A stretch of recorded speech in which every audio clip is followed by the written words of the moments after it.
Bonjour. Alors, la dernière fois, on avait vu que l'armée céleste avait différents grades, l'armée de Dieu avait les anges avaient différents rangs, et dans l'armée du diable, c'est pareil.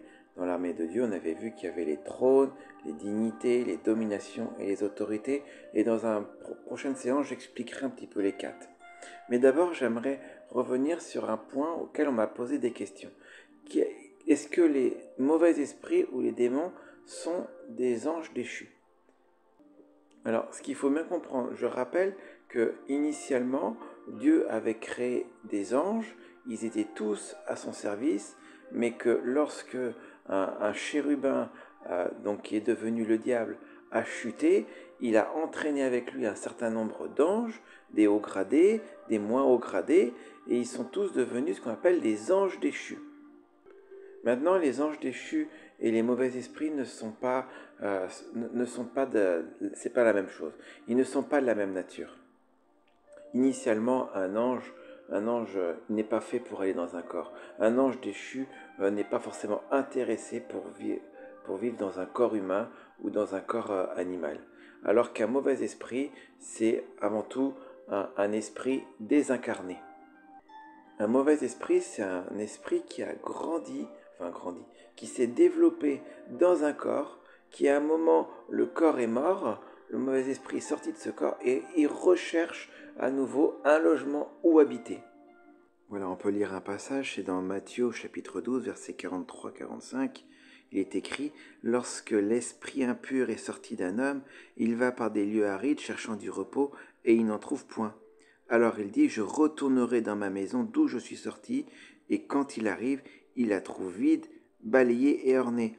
Il s'en va, il prend avec lui 7 autres esprits plus méchants que lui, ils entrent dans la maison, s'y établissent, et la dernière condition de cet homme est pire que la première. » Voilà, dans ce passage, on voit que les mauvais esprits ou les démons, se sont développés dans un corps, et quand ils sont expulsés de ce corps, alors ils se retrouvent, donc comme ils disent, dans des milieux arides où ils ne trouvent pas de repos, et ils cherchent à tout prix à re-rentrer dans un corps animal ou un corps d'homme.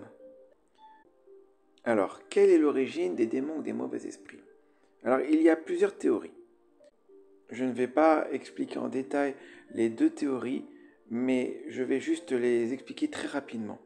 Alors, la première théorie, il faut remonter au temps de Noé. Juste au temps de Noé et avant, on voit qu'il y a des anges qui couchent avec des femmes et il en génère des géants. Et Dieu, il a envoyé un déluge pour détruire tous ces géants. Tous ces géants sont morts dans le déluge et les esprits des géants sont restés sur terre, et ces esprits errants seraient devenus les mauvais esprits, les démons. Alors ça, c'est la première théorie. La deuxième théorie, c'est que si on lit attentivement certains passages de la Bible, en particulier dans les prophètes Jérémie ou Ézéchiel, on peut voir qu'il y a eu une civilisation pré-adamique, qui a aussi, elle, été détruite par un déluge, qui se trouve entre le verset 1 et le verset 2 de la Genèse. Et cette civilisation pré-adamique, il y a eu des êtres avec un esprit, et c'est possible aussi que ce soit ces esprits-là qui soient devenus les mauvais esprits. Bon, je n'ai pas de révélation de savoir quelle théorie semble plus juste que l'autre. Dans tous les cas, ce qu'il faut retenir, c'est que Dieu, Jésus, il nous a donné autorité en tant que croyants pour chasser les démons et détruire leurs œuvres.